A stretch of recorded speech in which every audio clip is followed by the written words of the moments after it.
Cerpen saya yang pertama ini yang terbaik, setelah itu jelek semua. Ya cuma ini tok yang baik. Ini saya baca spesial untuk Anda. Judulnya Gus Ja'far.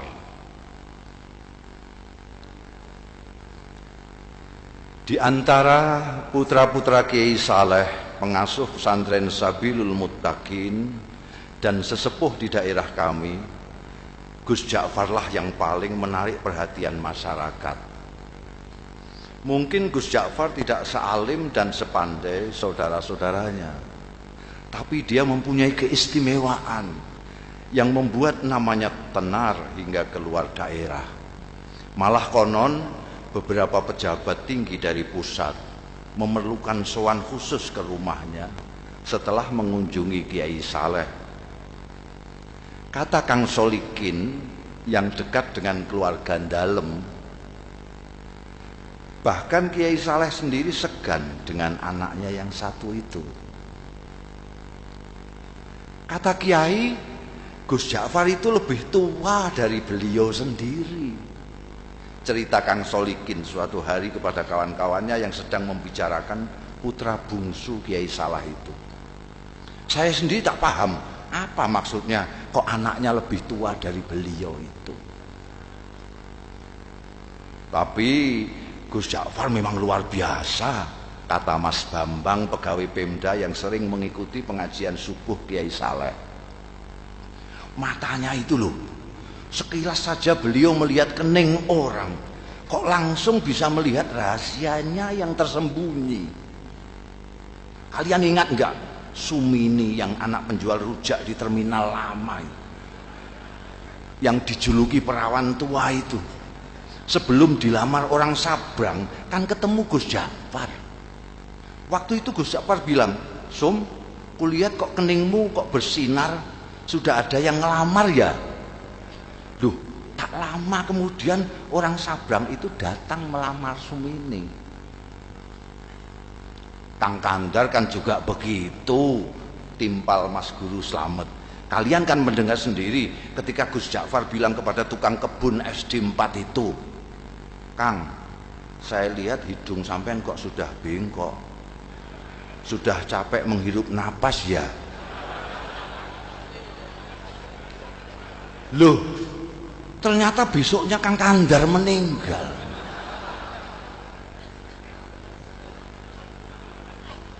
Ya, waktu itu saya pikir Gus Ja'far hanya berkelakar, sahut Ustadz Kamil.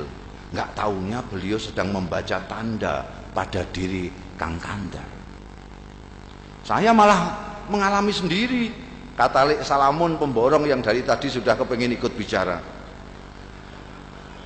Waktu itu tak ada hujan, tak ada angin. Gus Ja'far bilang kepada saya, "Wah, saku sampean kok mondol-mondol, dapat proyek besar ya?" Padahal saat itu saku saya justru sedang kempes-kempesnya. Dan percaya atau tidak, esok harinya saya memenangkan tender yang diselenggarakan Pemda tingkat provinsi. Apa yang begitu itu yang disebut ilmu kasab ya? Tanya Pak Carik yang sejak tadi hanya asik mendengarkan. Mungkin saja, jawab Ustadz Kamil. Makanya saya justru takut ketemu Gus Ja'far itu. Takut dibaca tanda-tanda buruk saya. Lalu pikiran saya terganggu. Maka ketika kemudian sikap Gus Ja'far berubah, masyarakat pun geger. Terutama para santri kalong, orang-orang kampung yang ikut mengaji tapi tidak tinggal di pesantren seperti Kang Solikin ya, yang selama ini merasa dekat dengan beliau. Mula-mula Gus Ja'far menghilang berminggu-minggu. Kemudian ketika kembali, tahu-tahu sikapnya berubah menjadi manusia biasa. Dia sama sekali berhenti dan tak mau lagi membaca tanda-tanda. Tak mau lagi memberikan isyarat-isyarat yang berbau ramalan. Ringkas kata, dia benar-benar kehilangan keistimewaannya. Jangan-jangan ilmu beliau hilang pada saat beliau menghilang itu. Komentar Mas Guru Slamet penuh penyesalan. Wah, sayang sekali. Apa gerangan yang terjadi pada beliau ya? Kemana beliau pergi saat menghilang pun kita tidak tahu, kata Lek Salamun. Kalau saja kita tahu kemana beliau pergi, mungkin kita akan mengetahui apa yang terjadi pada beliau dan mengapa beliau kemudian berubah. Tapi bagaimanapun ini ada hikmahnya, ujar Ustadz Kamil. Paling tidak kini kita tidak bisa setiap saat menemui Gus Ja'far kini kita bisa setiap saat menemui Gus Ja'far tanpa merasa deg-degan dan was-was. Bisa mengikuti pengajiannya dengan niat tulus mencari ilmu, tidak takut ditebak-tebak. Maka jika kita ingin mengetahui apa yang terjadi dengan Gus kita ini hingga sikapnya berubah dan ilmunya hilang, sebaiknya kita langsung saja menemui beliau.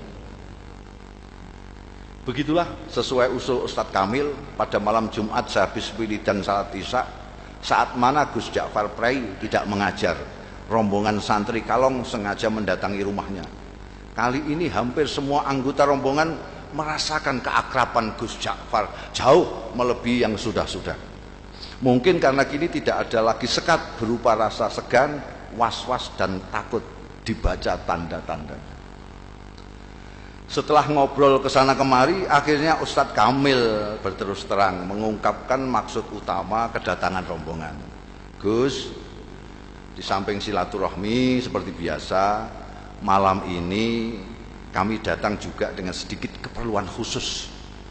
Singkatnya, kami penasaran dan sangat ingin tahu latar belakang perubahan sikap sampean. Perubahan apa? Tanya Gus Ja'far sambil tersenyum penuh arti. Sikap yang mana? Kalian ini ada-ada saja. Saya kok merasa tidak berubah. Dulu sampean kan biasa dan suka membaca tanda-tanda orang, tukas Mas Guru Slamet. Kok sekarang tiba-tiba makpet, sampean tak mau lagi membaca, bahkan diminta pun tak mau. Oh itu, kata Gus Ja'far seperti benar-benar baru tahu. Tapi dia tidak segera meneruskan bicaranya, diam agak lama. Baru setelah menyeruput kopi di depannya, dia melanjutkan. Ceritanya panjang. Dia berhenti lagi, membuat kami tidak sabar, tapi kami diam saja. Kalian ingat enggak, saya lama menghilang? Akhirnya Gus Ja'far bertanya, membuat kami yakin bahwa dia benar-benar siap untuk bercerita.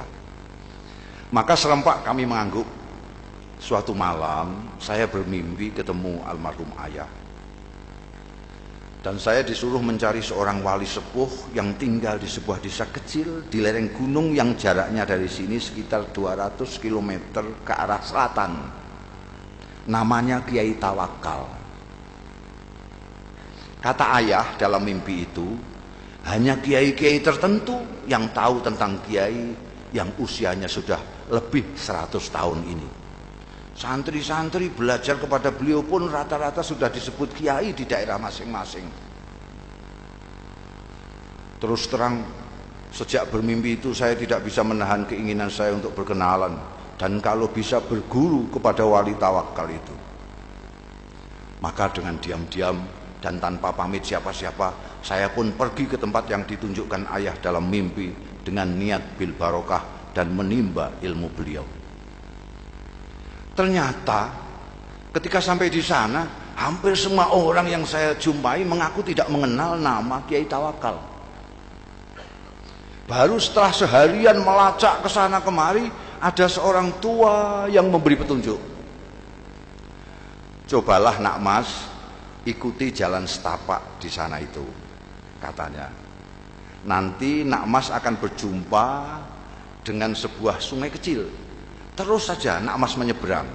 Begitu sampai seberang, nak mas akan melihat gubuk-gubuk kecil dari bambu. Nah, kemungkinan besar orang yang nak mas cari akan nak mas jumpai di sana. Di gubuk yang terletak di tengah-tengah itulah tinggal seorang tua seperti yang nak mas gambarkan. Orang sini memanggilnya Mbah Jogo. Barangkali itulah yang nak mas sebut Kiai siapa tadi? Kiai Tawakal. Ya, Kiai Tawakal. Saya yakin itu orangnya, Mbah Jogo. Saya pun mengikuti petunjuk orang tua itu, menyeberang sungai dan menemukan sekelompok rumah gubuk dari bambu.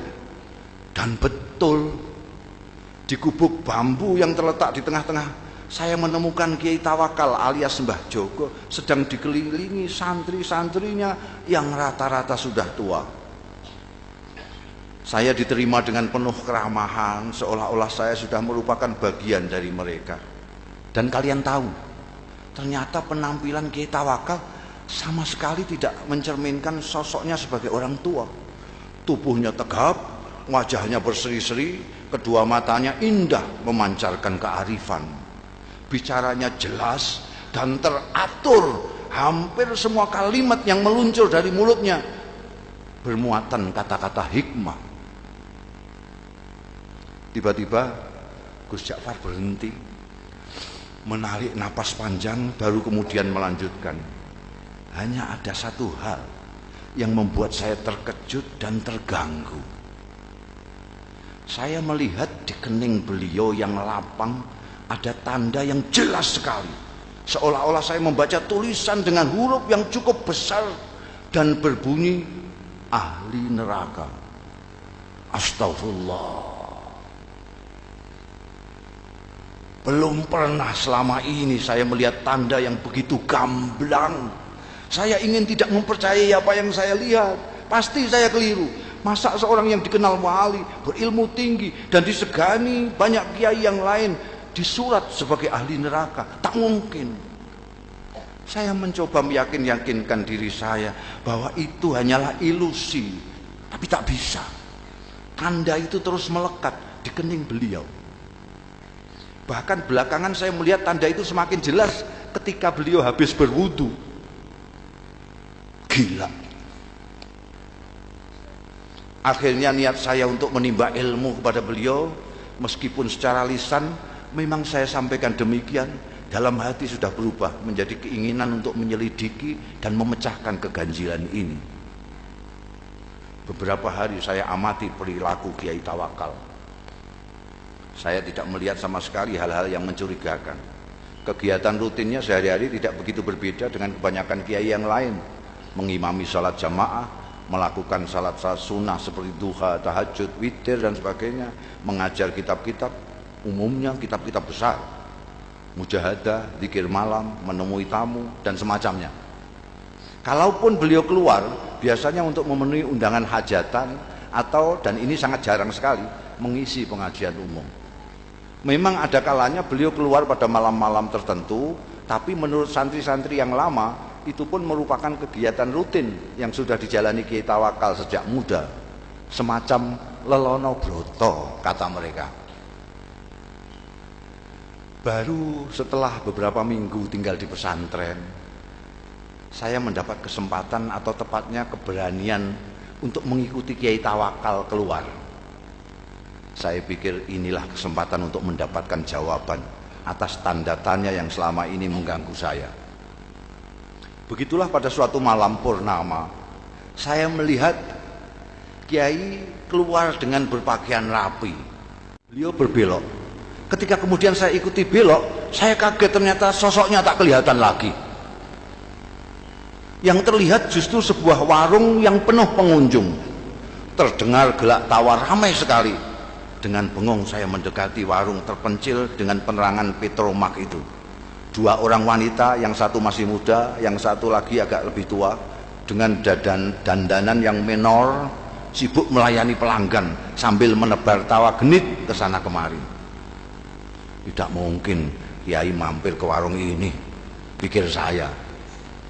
Ke warung biasa saja tidak pantas, apalagi warung yang suasananya saja mengesankan kemesuman itu. Mas Ja'far. Tiba-tiba saya dikagetkan oleh suara yang tak asing di telinga saya, memanggil-manggil nama saya.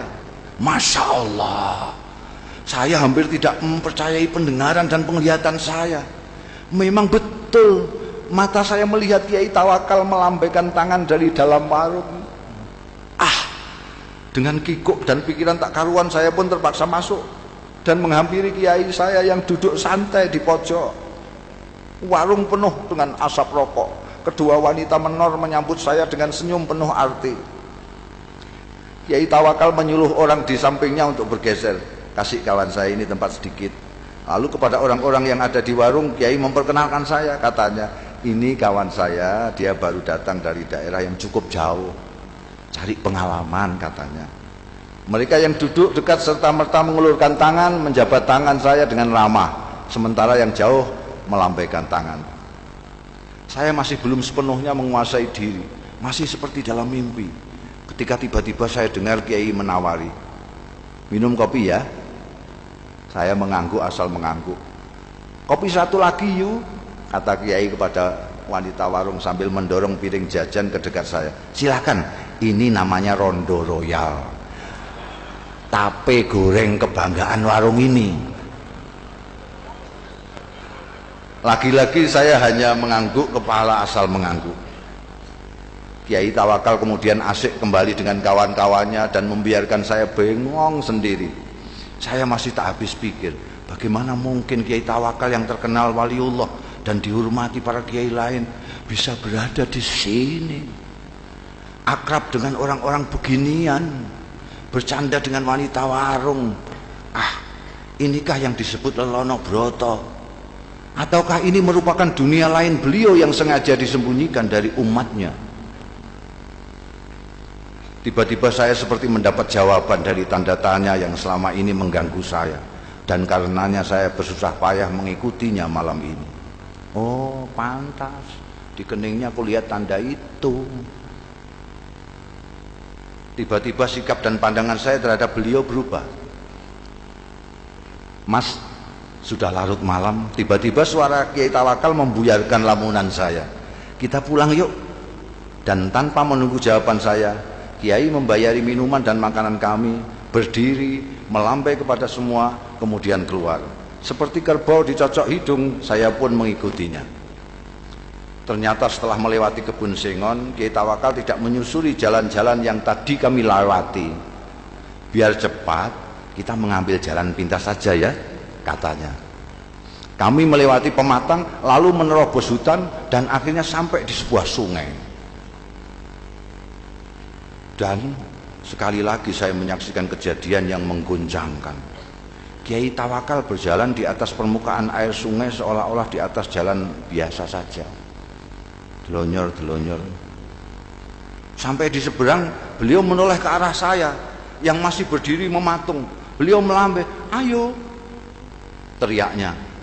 Untung saya bisa berenang.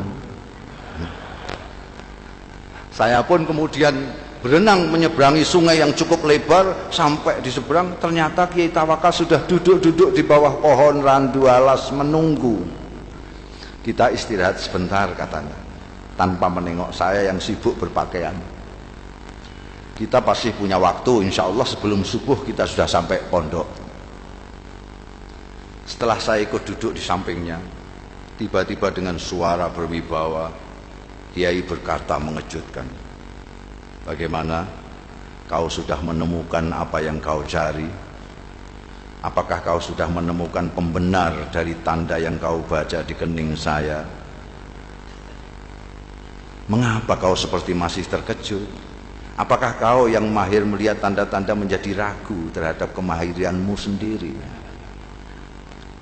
Dingin air sungai rasanya semakin menusuk mendengar rentetan pertanyaan beliau yang menelanjangi itu. Saya tidak bisa berkata apa-apa. Beliau yang kemudian terus berbicara, anak muda, kau tidak perlu mencemaskan saya hanya karena kau melihat tanda ahli neraka di kening saya. Kau pun tidak perlu bersusah payah mencari bukti yang menunjukkan bahwa aku memang pantas masuk neraka. Karena pertama, apa yang kau lihat belum tentu merupakan hasil dari pandangan kalbumu yang bening. Kedua, kau tak akan tahu sebagaimana neraka, surga, aku adalah milik Allah. Maka terserah kehendaknya, apakah ia mau memasukkan diriku ke surga atau ke neraka. Untuk memasukkan hambanya ke surga atau neraka, sebenarnya lah ia tidak memerlukan alasan. Sebagai kiai, apakah kau berani menjamin amalmu pasti mengantarkanmu ke surga kelak? Atau kau berani mengatakan bahwa orang-orang di warung yang tadi kau pandang sebelah mata itu pasti masuk neraka? Kita berbuat baik karena kita ingin dipandang baik olehnya.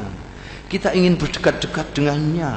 Tapi kita tidak berhak menuntut balasan kebaikan kita darinya.